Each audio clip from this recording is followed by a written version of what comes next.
This is the story of a man named Stanley. Stanley worked for a company in a big building where he was employee number 427. Employee number 427's job was simple. He sat at his desk in room 427 and he pushed buttons on a keyboard. Orders came to him through a monitor on his desk, telling him what buttons to push, how long to push them, and in what order. This is what employee 427 did every day of every month of every year. And although others might have considered it soul-rending, Stanley relished every moment that the orders came in, as though he had been made exactly for this job. And Stanley was happy. And then one day, something very peculiar happened. Something that would forever change Stanley. Something he would never quite forget. He had been at his desk for nearly an hour when he realized that not one single order had arrived on the monitor for him to follow. No one had showed up to give him instructions, call a meeting, or even say hi. Never in all his years at the company had this happened, this complete isolation. Something was very clearly wrong. Shocked, frozen solid, Stanley found himself unable to move for the longest time. But as he came to his wits and regained his senses, he got up from his desk and stepped out of his office.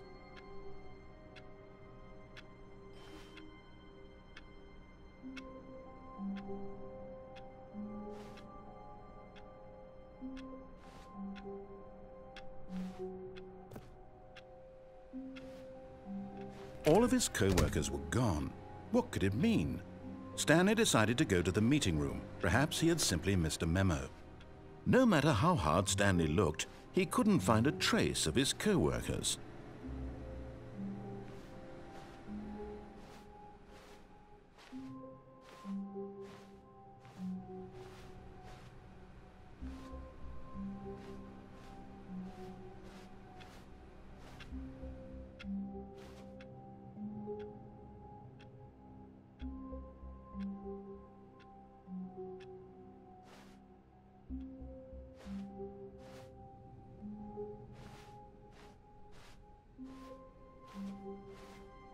When Stanley came to a set of 2 open doors, he entered the door on his left.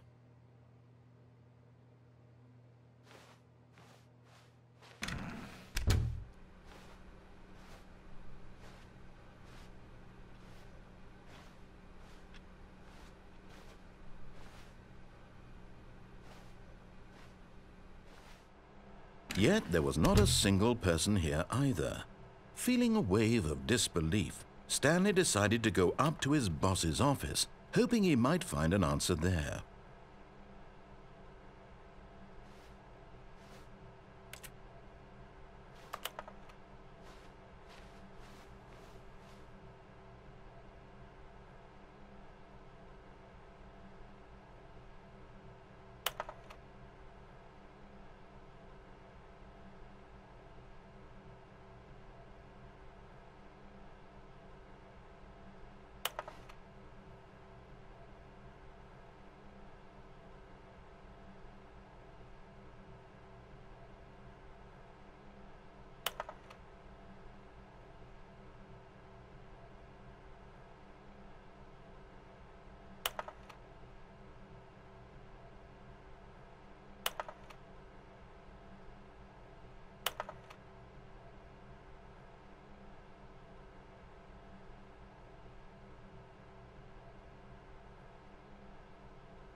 Coming to a staircase, Stanley walked upstairs to his boss's office.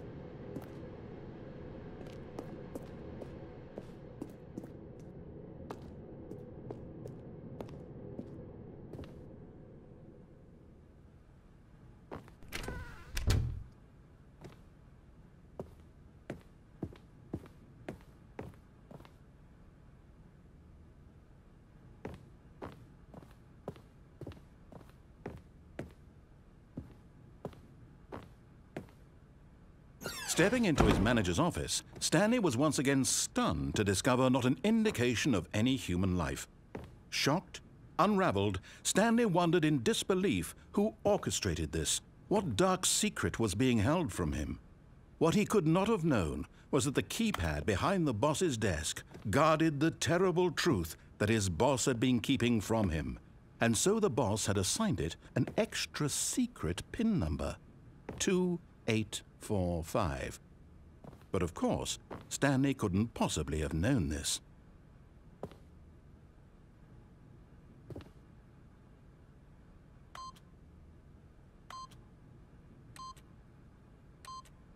Yet incredibly, by simply pushing random buttons on the keypad, Stanley happened to input the correct code by sheer luck. Amazing. He stepped into the newly opened passageway.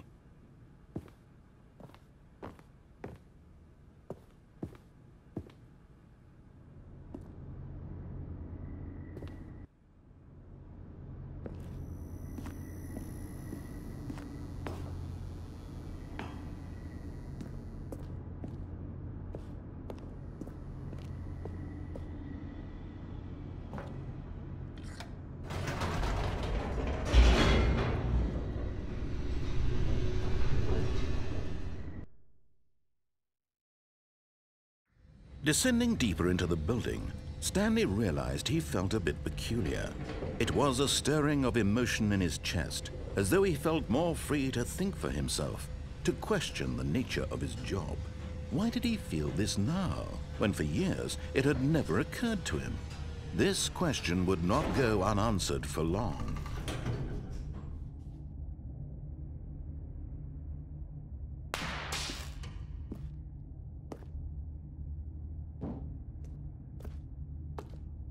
Stanley walked straight ahead through the large door that read Mind Control Facility.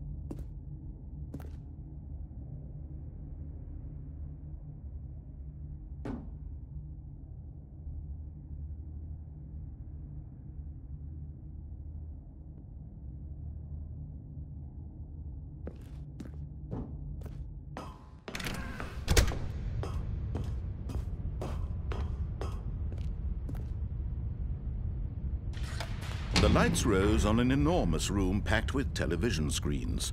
What horrible secret did this place hold? Stanley thought to himself. Did he have the strength to find out?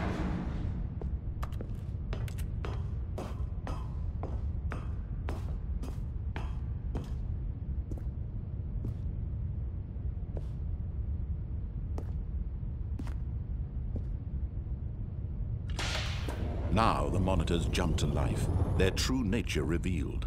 Each bore the number of an employee in the building, Stanley's co-workers. The lives of so many individuals reduced to images on a screen, and Stanley, one of them, eternally monitored in this place where freedom meant nothing.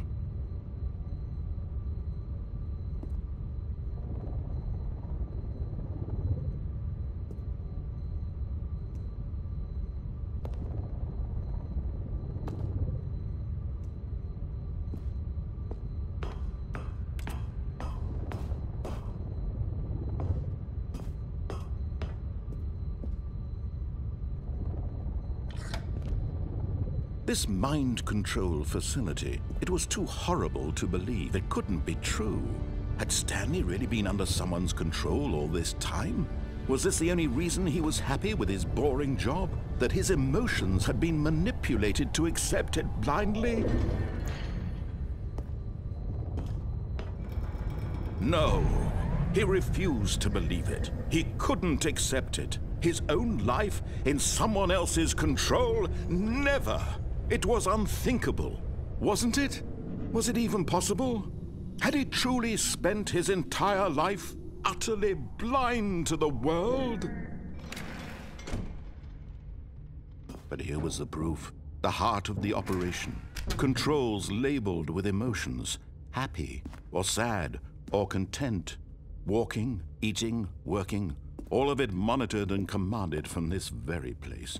And as the cold reality of his past began to sink in, Stanley decided that this machinery would never again exert its terrible power over another human life. For he would dismantle the controls once and for all.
And when at last he found the source of the room's power, he knew it was his duty, his obligation, to put an end to this horrible place and to everything it stood for.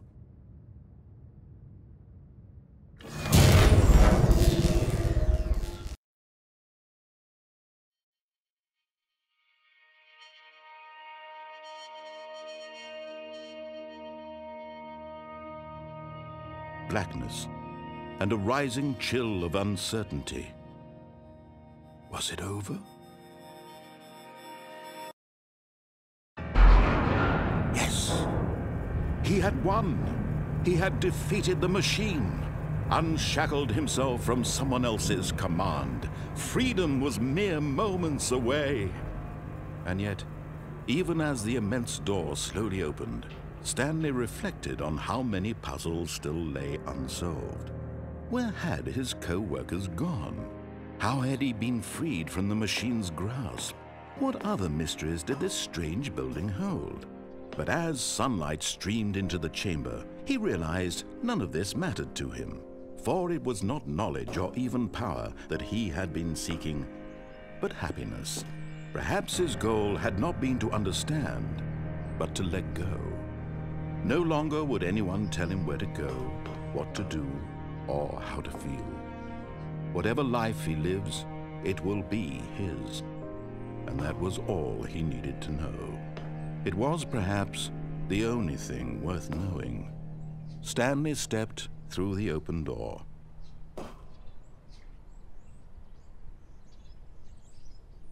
Stanley felt the cool breeze upon his skin, the feeling of liberation. the immense possibility of the new path before him.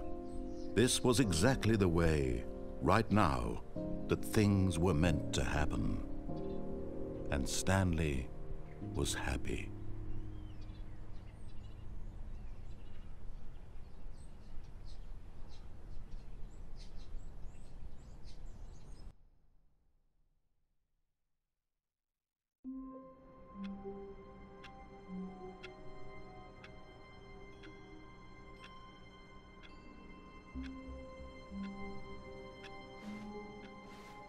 All of his co-workers were gone.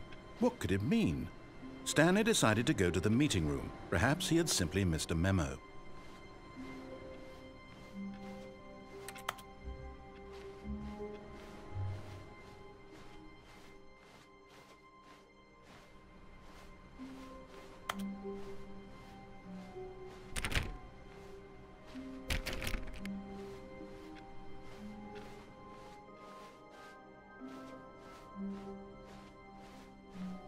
When Stanley came to a set of 2 open doors, he entered the door on his left. This was not the correct way to the meeting room, and Stanley knew it perfectly well. Perhaps he wanted to stop by the employee lounge first, just to admire it.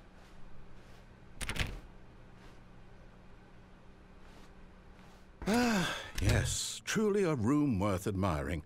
It had really been worth the detour after all, just to spend a few moments here in this immaculate, beautifully constructed room. Stanley simply stood here, drinking it all in.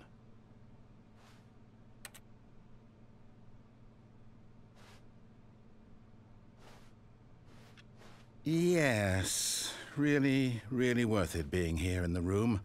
A room so utterly captivating that even though all your co-workers have mysteriously vanished, here you sit looking at these chairs and some paintings. Really worth it.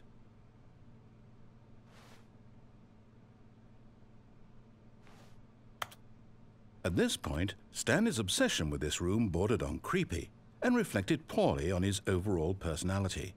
It's possible that this is why everyone left.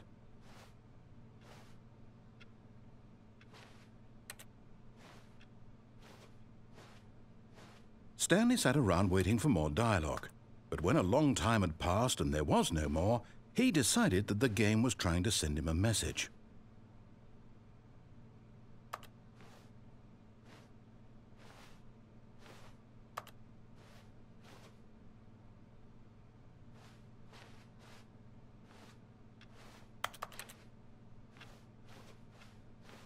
But at last, he'd had enough of the amazing room and took the first open door on his left to get back to business.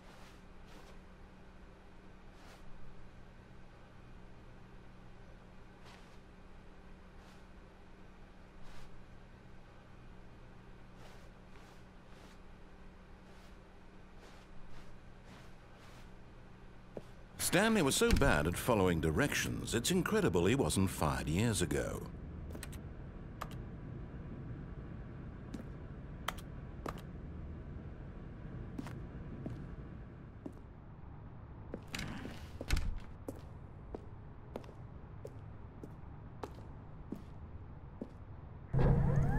Look, Stanley, I think perhaps we've gotten off on the wrong foot here.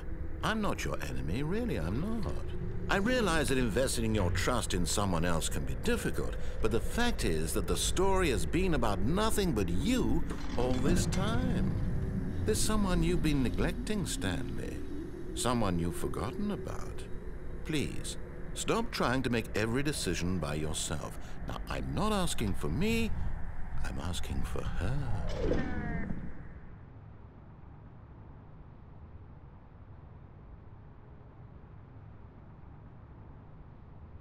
This is it, Stanley. Your chance to redeem yourself, to put your work aside, to let her back into your life. She's been waiting.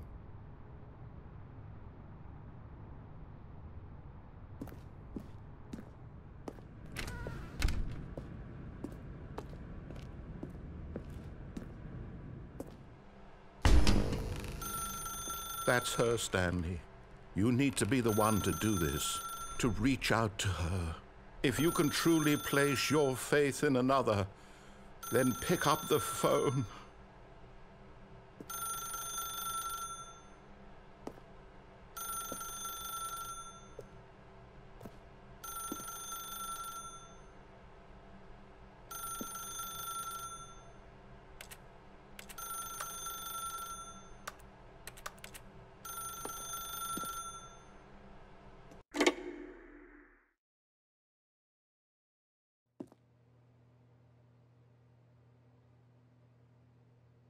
Oh, Stanley, is that you?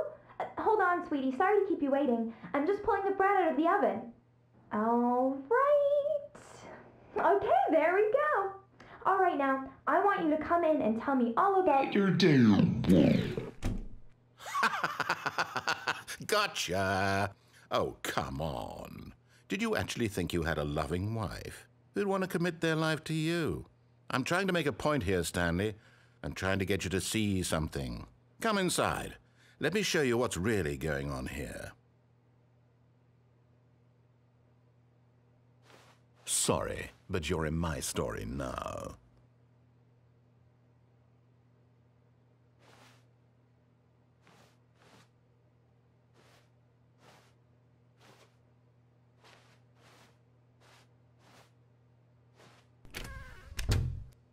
This is a very sad story about the death of a man named Stanley.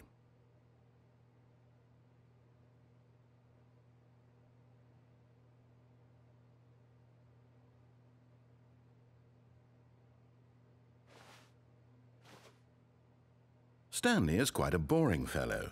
He has a job that demands nothing of him, and every button that he pushes is a reminder of the inconsequential nature of his existence.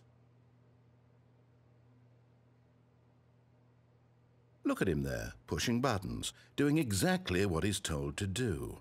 Now he's pushing a button. Now he's eating lunch. Now he's going home. Now he's coming back to work.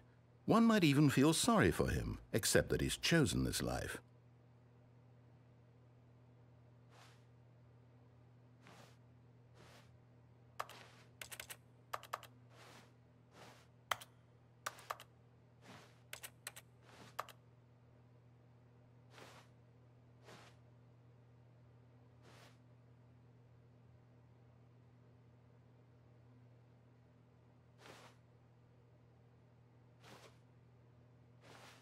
But in his mind, he can go on fantastic adventures. From behind his desk, Stanley dreamed of wild expeditions into the unknown, fantastic discoveries of new lands. It was wonderful, and each day that he returned to work was a reminder that none of it would ever happen to him.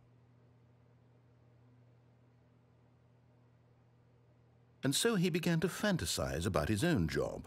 First, he imagined that one day while at work, he stepped up from his desk to realize that all of his co-workers, his boss, everyone in the building had suddenly vanished off the face of the earth. The thought excited him terribly.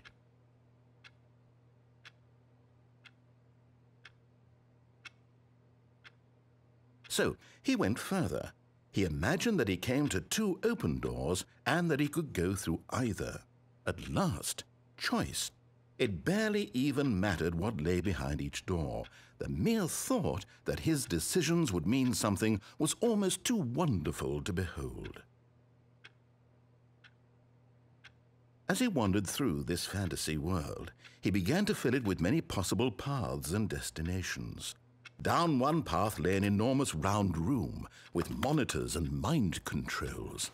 And down another was a yellow line that weaved in many directions, and down another was a game with a baby. And he called it the Stanley Parable. It was such a wonderful fantasy, and so in his head he relived it again, and then again, and again, over and over, wishing beyond hope that it would never end, that he might always feel this free. Surely there's an answer down some new path, mustn't there be? Perhaps if he played just one more time. But there is no answer. How could there possibly be? In reality, all he's doing is pushing the same buttons he always has. Nothing has changed. The longer he spends here, the more invested he gets, the more he forgets which life is the real one. And I'm trying to tell him this, that in this world he can never be anything but an observer, that as long as he remains here, he's slowly killing himself. But he won't listen to me. He won't stop. Here, watch this. Stanley, the next time the screen asks you to push a button, do not do it.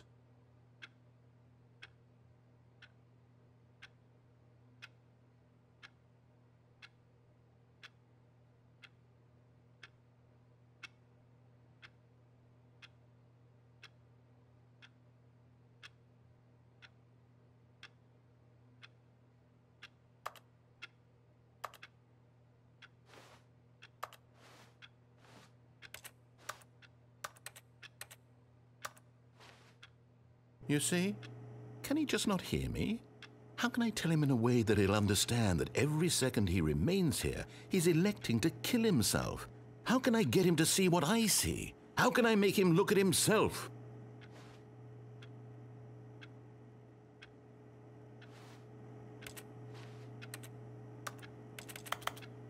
I suppose I can't, not in the way I want him to. But I don't make the rules. I simply play to my intended purpose, the same as Stanley. We're not so different, I suppose. I'll try once more to convey all this to him. I'm compelled to. I must. Perhaps, well, maybe this time he'll see. Maybe this time. And I tried again, and Stanley pushed a button. And I tried again, and Stanley pushed a button. And I tried.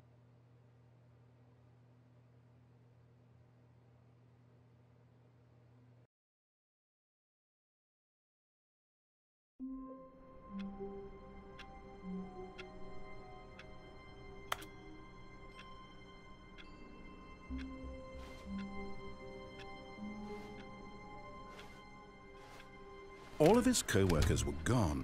What could it mean? Stanley decided to go to the meeting room. Perhaps he had simply missed a memo. No matter how hard Stanley looked, he couldn't find a trace of his co-workers.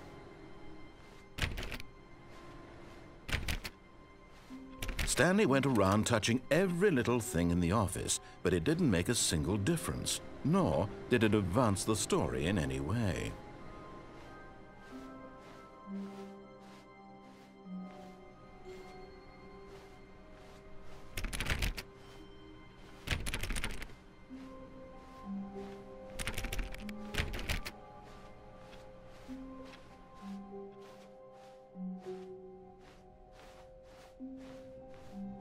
When Stanley came to a set of 2 open doors, he entered the door on his left. This was not the correct way to the meeting room, and Stanley knew it perfectly well. Perhaps he wanted to stop by the employee lounge first, just to admire it. Wow, yes, this room. What a beautiful room. What a gorgeous. But eager to get back to business, Stanley took the first open door on his left.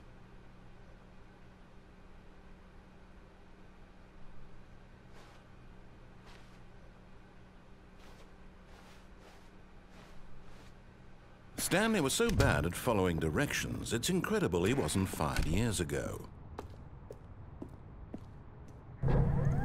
Look, Stanley, I think perhaps we've gotten off on the wrong foot here. I'm not your enemy, really, I'm not. I realize that investing your trust in someone else can be difficult, but the fact is that the story has been about nothing but you all this time.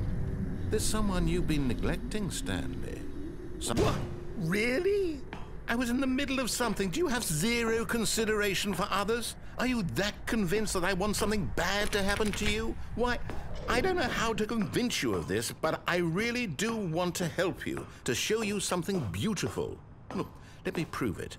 Let me prove that I'm on your side. Give me a chance.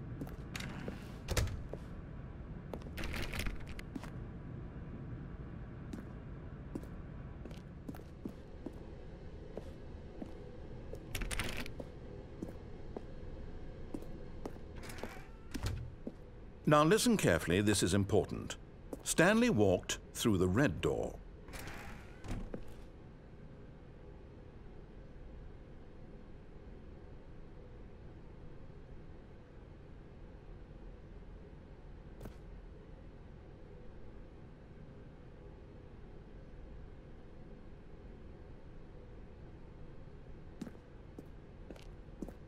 Aha, perhaps you misunderstood. Stanley walked through the red door. I still don't think we're communicating properly. Stanley walked through the red door. All right, fine, go ahead, Stanley. You want to know so badly what's out there? You want to find out what lies at the end of this road you've chosen? Well, don't let me stop you. You see, there's nothing here. I haven't even finished building this section of the map because you were never supposed to be here in the first place. Broken rooms, exposed developer textures. Is this what you had wanted? Was it worth ruining the entire story I had written out specifically for you? Do you not think I put a lot of time into that? Because I did. And in the end, it was all for nothing. Because this is what you wanted to see. Help me here, Stanley. Help elucidate these strange and unknowable desires of yours. What would have made this game better? What did you want to see? Vehicles? Skill trees? Work with me. You've given me absolutely nothing so far. Tell you what. Let me take a stab in the dark at a new design, and you can give me some feedback. There we go. A third option. This already feels leaps ahead of where we were before. Go ahead, Stanley. Take it for a spin.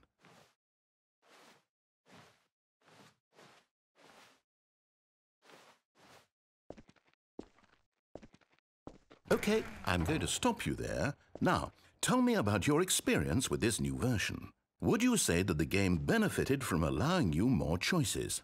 Feel free to be honest. I'm looking for some real critical feedback here.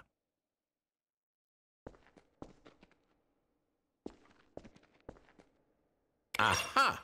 You see, I knew I was onto something. Where do these flashes of inspiration come from? How did I know the game needed a third door? Well, it's instinct mostly, a calling in your gut.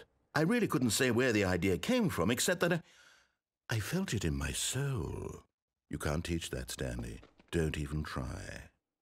Here, based on the data from your previous playthrough, I've compiled a new version. And to be perfectly candid, I think I've knocked it out of the park with this one. Let's take a look.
Now, would you say that competitive leaderboard helped you feel motivated to keep walking through doors? Again, honest answers, please. Hey, I nearly forgot. I've got a prototype of a new game I've been working on, and now would be a lovely opportunity to give it some playtesting. You wouldn't mind taking a look at it, would you? Perfect. Let me boot it up. In this game, the baby crawls left towards danger. You click the button to move him back to the right, and if he reaches the fire, you fail. It's a very meaningful game, all about the desperation and tedium of endlessly confronting the demands of family life. I think the art world will really take notice.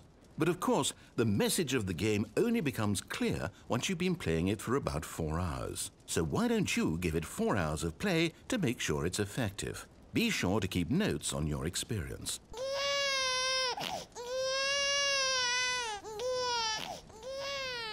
You heartless bastard. Did you do it because you hate babies or purely to spite me? Because if it's the latter, well, I don't know what to do. I'm completely out of ideas. I can't think of a single thing that might improve the experience for me. I'm not even going to try. I'm out, I'm done. It's over. Thank you for playing. Your input was extremely valuable. Oh, hey, since my game was so awful, why don't we play someone else's game, just to ease the pain? Let's see. What do we have here? Yes, this seems like it'll work. Let's give it a shot.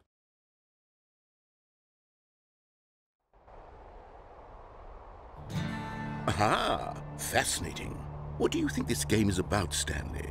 What's our backstory? What is our motivation?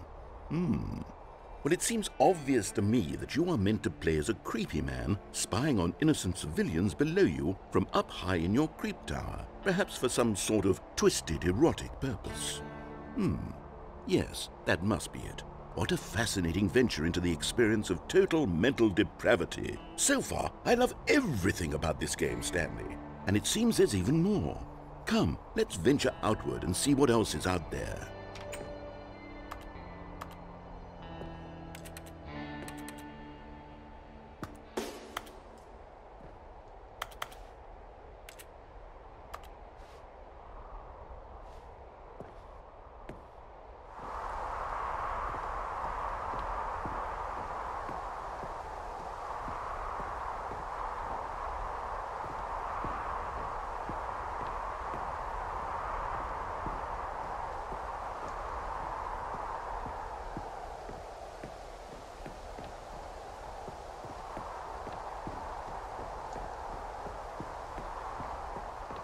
Oh, no. No, it can't be.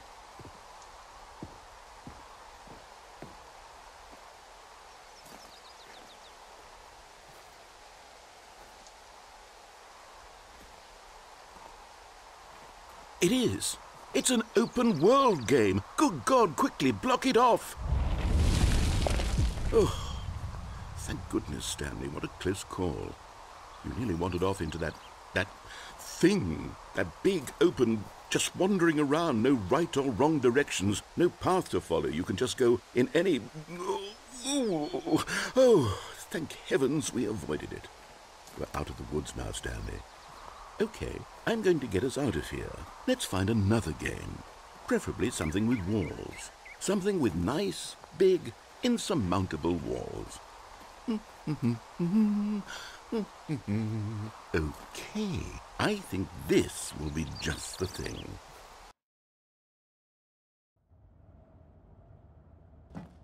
Wonderful. See, this is exactly what I had in mind. Just a nice big box for you to run around in. There isn't any possibility that you could get lost here. Now this is game design. Stanley, if you manage to get lost in this game, I will be phenomenally impressed. Okay, so what exactly do we do here? Let's see. There are lots of cars here in the back, but obviously there's no racetrack. Okay, I'm seeing that there's a ball of some kind back here. Is this game sports ball? Stanley, I think it's sports ball. Oh, what fun. We shall run the bases and do a touchdown together? Yes, I think surely we must. Okay, Stanley, here's the ball. Have fun.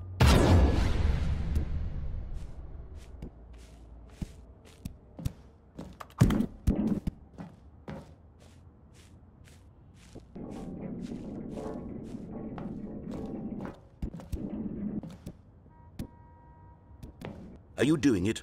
Are you winning? Is this fun? Is it... Hold on. What are you doing?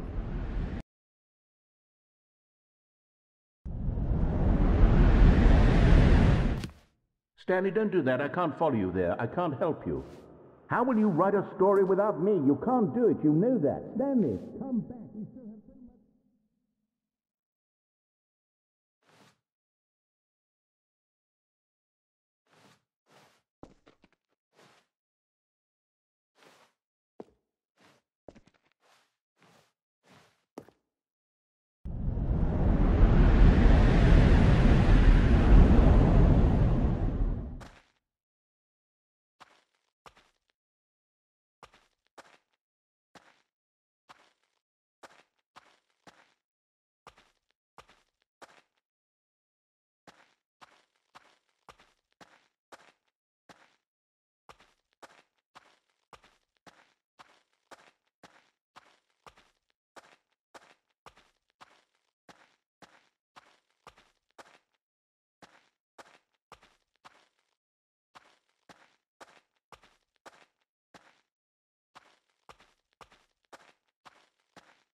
I wonder what he found.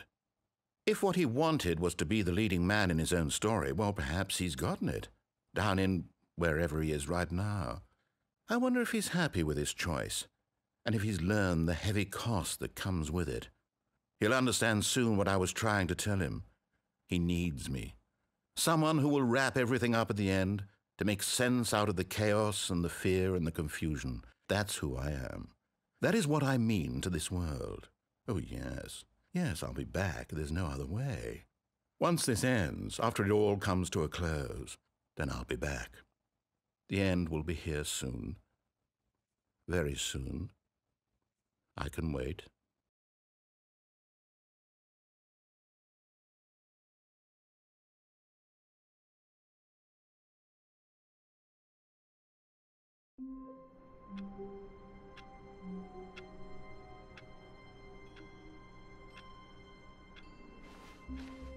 All of his co-workers were gone.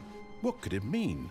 Stanley decided to go to the meeting room. Perhaps he had simply missed a memo.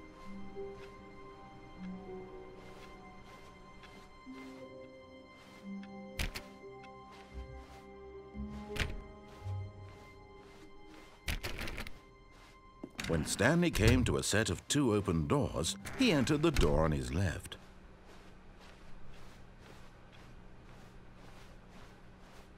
Yet there was not a single person here either. Feeling a wave of disbelief, Stanley decided to go up to his boss's office, hoping he might find an answer there.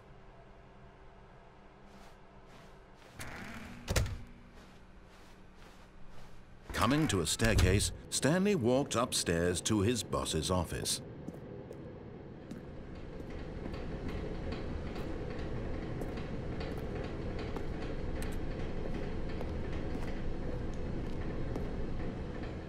But Stanley just couldn't do it. He considered the possibility of facing his boss, admitting he had left his post during work hours. He might be fired for that. And in such a competitive economy, why had he taken that risk? All because he believed everyone had vanished? His boss would think he was crazy. And then something occurred to Stanley. Maybe, he thought to himself, maybe I am crazy. All of my co-workers blinking mysteriously out of existence in a single moment for no reason at all? None of it made any logical sense. And as Stanley pondered this, he began to make other strange observations. For example, why couldn't he see his feet when he looked down? Why did doors close automatically behind him wherever he went? And for that matter, these rooms were starting to look pretty familiar. Were they simply repeating? No, Stanley said to himself, this is all too strange. This can't be real. And at last, he came to the conclusion that had been on the tip of his tongue. He just hadn't found the words for it. "I'm dreaming!" he yelled. "This is all a dream." Oh, what a relief Stanley felt to have finally found an answer, an explanation. His co-workers weren't actually gone. He wasn't going to lose his job. He wasn't crazy after all. And he thought to himself, I suppose I'll wake up soon. I'll have to go back to my boring real-life job pushing buttons. I may as well enjoy this while I'm still lucid. So he imagined himself flying and began to gently float above the ground. Then he imagined himself soaring through space on a magical starfield, and it too appeared. It was so much fun, and Stanley marveled that he had still not woken up. How was he remaining so lucid? And then perhaps the strangest question of them all entered Stanley's head. One he was amazed he hadn't asked himself sooner. Why is there a voice in my head dictating everything that I'm doing and thinking? Now the voice was describing itself being considered by Stanley, who found it particularly strange. I'm dreaming about a voice describing me, thinking about how it's describing my thoughts, he thought. And while he thought it all very odd and wondered if this voice spoke to all people in their dreams, the truth was that, of course, this was not a dream. How could it be? Was Stanley simply deceiving himself, believing that if he's asleep, he doesn't have to take responsibility for himself? Stanley is as awake right now as he's ever been in his life. Now, hearing the voice speak these words was quite a shock to Stanley. After all, he knew for certain, beyond a doubt, that this was in fact a dream. Did the voice not see him float and make the magical stars just a moment ago? How else would the voice explain all that? This voice was a part of himself too. Surely, if he could just... He would prove it. He would prove that he was in control, that this was a dream. So he closed his eyes gently, and he invited himself to wake up. He felt the cool weight of the blanket on his skin, the press of the mattress on his back, the fresh air of a world outside this one. Let me wake up, he thought to himself. I'm through with this dream. I wish it to be over. Let me go back to my job. Let me continue pushing the buttons. Please, it's all I want. I want my apartment, and my wife, and my job. All I want is my life exactly the way it's always been. My life is normal. I am normal. Everything will be fine. I am okay.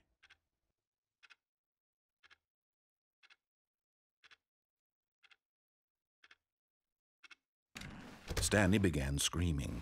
Please, someone, wake me up. My name is Stanley. I have a boss. I have an office. I am real. Please, just someone tell me I am real. I must be real. I must be. Can anyone hear my voice? Who am I? Who am I? And everything went black.